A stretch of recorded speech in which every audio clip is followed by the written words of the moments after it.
Welcome to Ekta's Maths Academy. Today I am going to tell you about Laplace transform.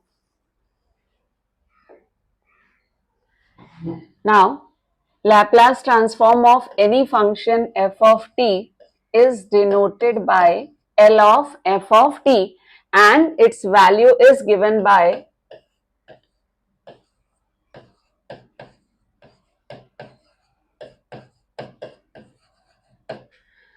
so if you have to find Laplace of f of t, then in that case we write the integral 0 to infinity e raised to minus st f of t dt. मतलब हम लोग को जो function को integrate करना, जिसका Laplace find करना है, उसको हम लोग e raised to minus st से मल्टीप्लाई करके उसको 0 टू इन्फिनिटी के बीच में इंटीग्रेट करते हैं.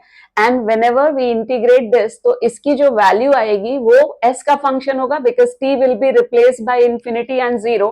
सो ये जो वैल्यू आती है that is a function of s, जिसको हम लोग फाई ऑफ s लिखते हैं, और sometimes we write it as fs bar, or sometimes we write it as capital F of s.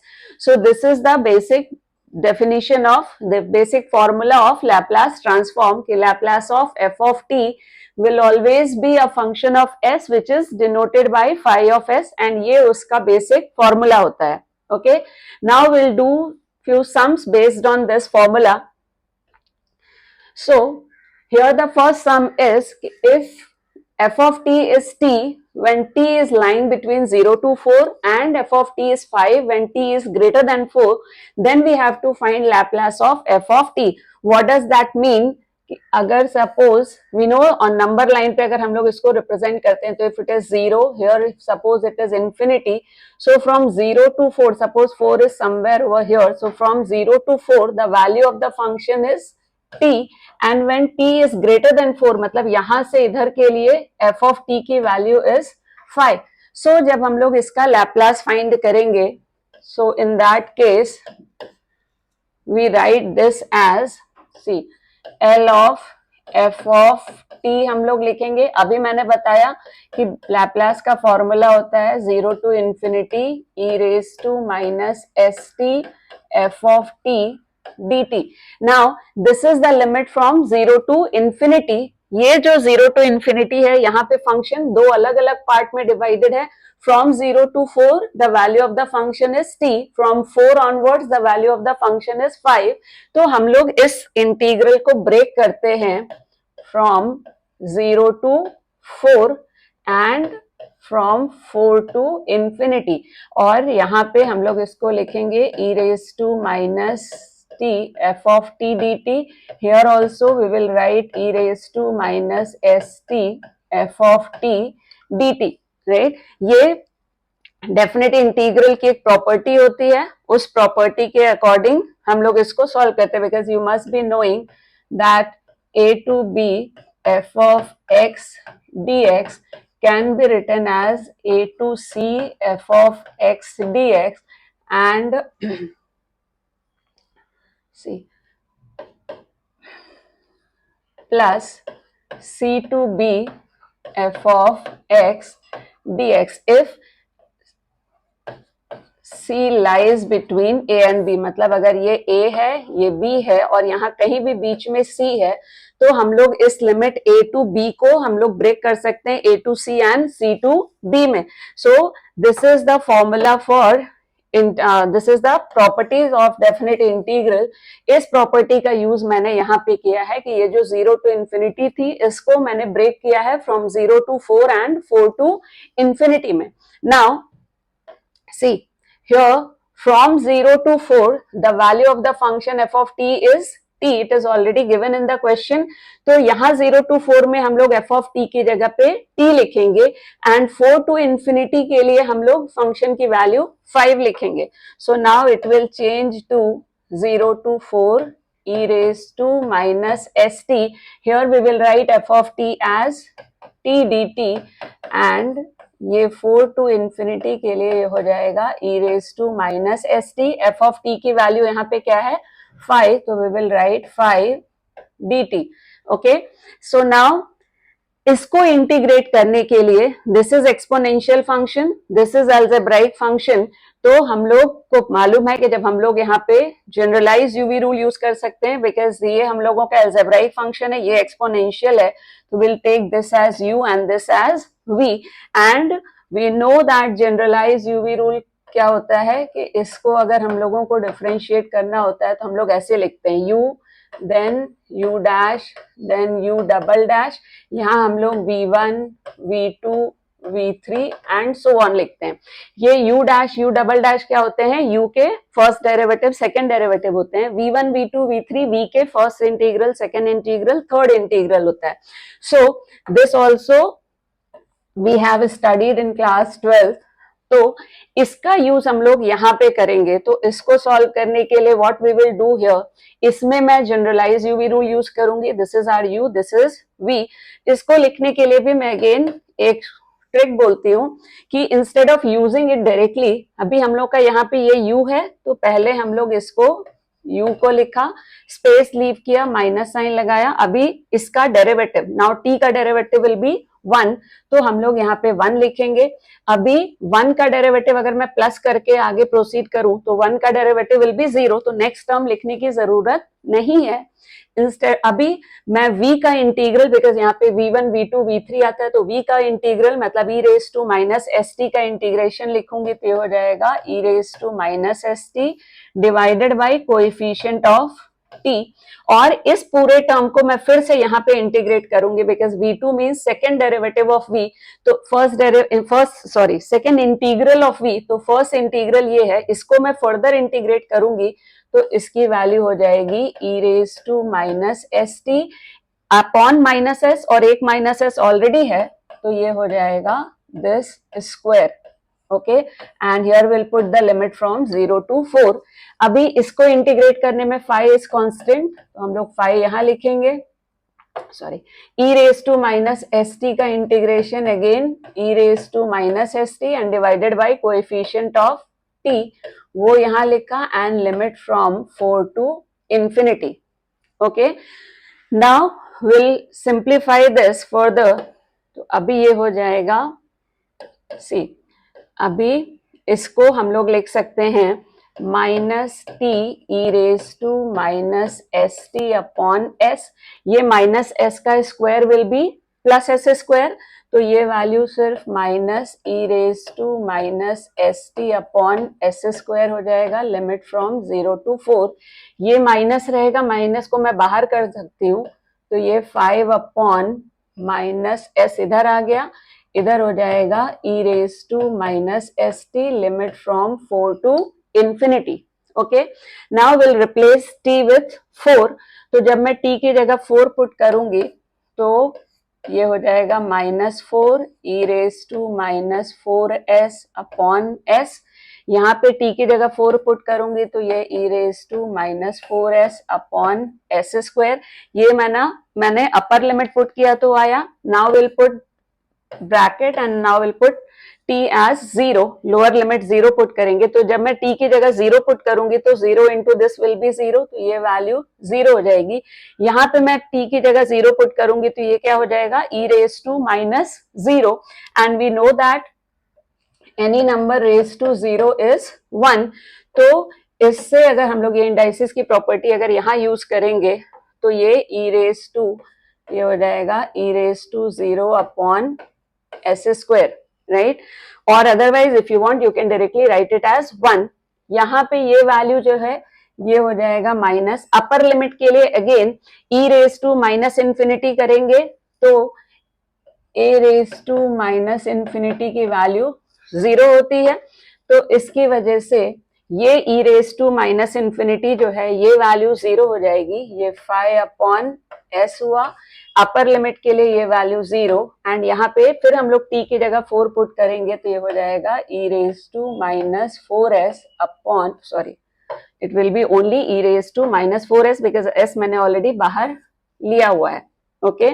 Now will simplify this, तो अभी ये क्या हो गया, ये वैल्यू ऑलरेडी मैंने बताया कि ये वैल्यू 1 होती है, यहाँ पे ये है minus 4 e raise to minus 4s upon s, तो ये हो गया minus 4 e raise to minus 4s upon s, this is e raise to minus 4s upon s square. ये माइनस माइनस प्लस हो जाएगा, e raise to 0 will be 1, तो ये हो जाएगा plus 1 upon s square, and ये minus and minus plus हो जाएगा 5 e raise to minus 4s upon s. अभी अगर मैं इस टर्म को, ये टर्म और ये दोनों लाइक टर्म्स हैं, यहाँ भी e raise to minus 4s upon s है, यहाँ भी e raise to minus 4s upon s है, तो अगर मैं इसको कंबाइन करूंगी तो माइनस 4 प्लस 5 विल बी 1. तो इसको हम लोग ऐसे लिख सकते हैं e raise to minus 4s upon s minus e raise to minus 4s upon s square and plus 1 upon s square. So this is the Laplace transform of this function. Okay, so इस type का जब भी function आएगा हम लोगों को, अगर ये स्प्लिट करके फंक्शन गिवन है तो हम लोग इस प्रॉपर्टी का यूज करके इस इंटीग्रल को पहले दो पार्ट में स्प्लिट करेंगे, then will put the values of f of t and after that we will integrate this. Okay, now we'll come to the next sum. So in this sum, same function is given, okay, but it is written in this form. So here it is defined as f of t is cos t when t is lying between 0 to pi, and its value is sin t when t is lying between pi to 2 pi. That means, see, if it is 0, this is suppose pi, say this is 2 pi, here it will be infinity. Okay, so from 0 to pi the function is given as cos of t. Here from pi to 2 pi the function is given as sin t, and here nothing is written, that means the value of the function will be 0 here. Okay, that means the function is defined only from 0 to 2 pi. So here when you will have to find Laplace of this function, so we will write Laplace of f of t. We will use the basic formula, that is 0 to infinity e raised to minus st f of t dt. As I have told you in the previous sum, we will split this limit into two parts. I'll write 0 to pi and then pi to 2 pi. I will not write the third term because it is already 0. So here it will be e raised to minus st f of t dt. Here also it will be e raised to minus st f of t dt. So from 0 to pi the value of the function is given as cos t. So here for f of t we will write cos t, and here we will write f of t as sin t. So it will become 0 to pi e raised to minus st. For f of t we will write cos of t dt, and from pi to 2 pi we will write e raised to minus st sin t dt, because ft is sin t from pi to 2 pi, which I have shown here also and it is given in the question also. Now to integrate this function and this function, we will use a different formula. It is e raised to ax cos bx dx. This is given by e raised to ax upon a square plus b square a cos bx plus b sin bx, and here we will use e raised to ax sin bx dx. This formula we will use here, and its value is e raised to ax upon a square plus b square a sin bx minus b cos of bx. So these are the two formulas which we will use here in this sum. So in the first integral we will use e raised to ax cos bx formula, because here in place of x t is there. अगर मैं इसको compare करती हूँ तो a is here minus s and b is 1. इसको अगर मैं इस फॉर्मूले से कंपेयर करूंगी तो x की जगह पे t है, so a will be minus s and b will be 1. So in this formula we will put a as minus s, b as 1. In this formula also we will put a as minus s and b as 1. तो हम लोग ये दोनों फॉर्मूले को इस integral में apply करते हैं. So see, now we will get this as, ये हो जाएगा e raise to minus s t upon a square, ए अभी मैंने बोला इट इज माइनस एस, तो ए स्क्वायर प्लस बी मतलब 1 square, then a cos b x, a मैंने बोला माइनस एस, तो ये हो जाएगा minus s cos t plus b, b is 1 so it will be plus sine t. ये हो गया फर्स्ट इंटीग्रल, इसकी लिमिट है from 0 to pi, and for second integral we will apply this formula. So इसके लिए again we will use e raised to ax, मतलब ये e raised to minus st upon a square, मतलब minus s square plus 1 square, and a sin bx, a मतलब minus s, तो minus s sin t minus b मतलब 1 cos t, and the limit is from pi to 2 pi. Okay, now इसको अभी हम लोग further जब solve करेंगे तो अभी सी, ये हो जाएगा e raise to minus s t, rather if you want you can directly substitute the limits here, तो मैं अभी यहाँ पे t की जगह पे पाई पुट करूंगी एंड देन t की जगह पे 0 पुट करेंगे, here also I will replace t with 2 pi and then t with pi, तो यहाँ जब मैं t की जगह पाई पुट करूंगी तो ये हो जाएगा एस पाई, ये माइनस एस स्क्वायर हो जाएगा एस स्क्वायर प्लस 1 स्क्वायर, यहाँ मैं t की जगह पाई पुट करूंगी तो ये हो जाएगा s cos pi plus sine pi, ये हो गया value for upper limit, then हम लोग t की जगह पे 0 पुट करेंगे, तो अभी ये हो जाएगा e raise to 0 upon s square plus 1, यहाँ पे यहाँ t की जगह 0 पुट करेंगे तो हो जाएगा minus s cos 0 and plus sign 0, ये हो गया फर्स्ट टर्म की वैल्यू। नाउ अब हम लोग इस ब्रैकेट पे आते हैं, अभी मैं t की जगह 2 पाई पुट करूंगी, तो अभी ये हो जाएगा plus e raise to minus s 2 pi upon ये फिर एस स्क्वायर प्लस 1 स्क्वायर हो जाएगा, अंदर में मैं t की जगह 2 पाई पुट करूंगी तो हो जाएगा s sine 2 pi minus cos 2 pi, ये अपर लिमिट हुआ, देन माइनस अभी मैं t की जगह पे पाई पुट करूंगी तो हो जाएगा e raise to this upon s square plus 1 square and इधर minus s sine pi minus cos pi. Okay, अब now see, you must be knowing कि sine n pi is always 0 and cos of n pi की value होती है minus 1 raise to n, right, ये formula already हम लोगों को मालूम है, साइन के किसी भी पाई की वैल्यू 1 होती है, sine pi, sine 2 pi, sine 3 pi, it all the values of sine pi will be 0।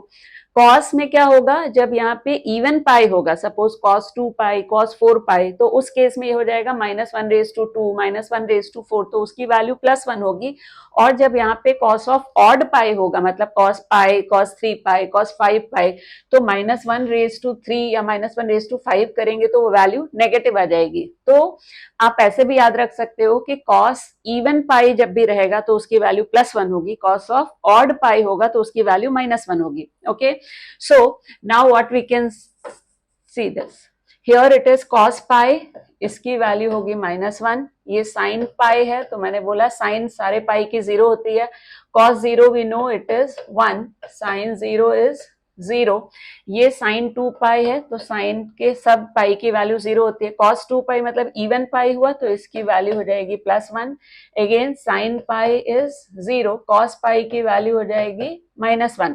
तो अभी क्या हो गया कि हम लोगों का ये जितने भी एंगल्स यहाँ पे थे, इसमें ये टर्म 0 हो गया, ये 0 हो गया, ये 0 हो गया, ये 0 हो गया, तो इनको हम लोग को लिखने की जरूरत नहीं है।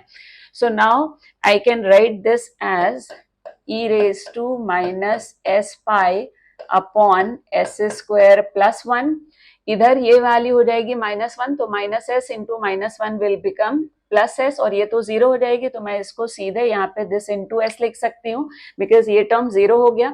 यहाँ पे जब हम लोग आएंगे ये टर्म जीरो, ये कॉस जीरो इज वन, तो ये माइनस एस होगा और ये ई रेज टू जीरो भी वन होगा, तो minus s into minus will give you plus s. तो अब ये हो जाएगा plus s upon s square plus one, because e raise to zero ये वैल्यू वन हो जाएगी। कैसे होगी? Because any number raise to zero is one, that also we know. तो इसको हम लोग यहाँ पे यूज करेंगे तो ये वन हो गया, तो one upon s square plus one, और यहाँ पे आएगा माइनस एस एंड ये माइनस मिलके प्लस एस हो जाएगा, तो उसको मैंने यहाँ पे लिखा। Now will come to this, sine two pi zero हो गया, तो ये टर्म पूरा जीरो हो गया। Cos two pi is one, तो ये आ गया माइनस वन, इसको मैं इससे मल्टीप्लाई करूंगी तो अब ये हो जाएगा माइनस, यहाँ सिर्फ माइनस आएगा, e raise to minus two pi s लिख सकती हूँ upon s square plus one. Here also this value is zero, ये माइनस वन तो माइनस माइनस प्लस वन हो गया, तो ये हो जाएगा minus e raise to minus s pi upon s square plus one. तो अभी ये हम लोगों का फाइनल आंसर हो जाएगा for Laplace of this function which is defined as this. तो जब भी इंटरवल में फंक्शन दिया रहेगा तो you have to split it into two parts and then after that you can integrate it separately. Okay, so that is all about for the basic Laplace and the sums based on the basic formula. In next class I will start with the Laplace of standard function.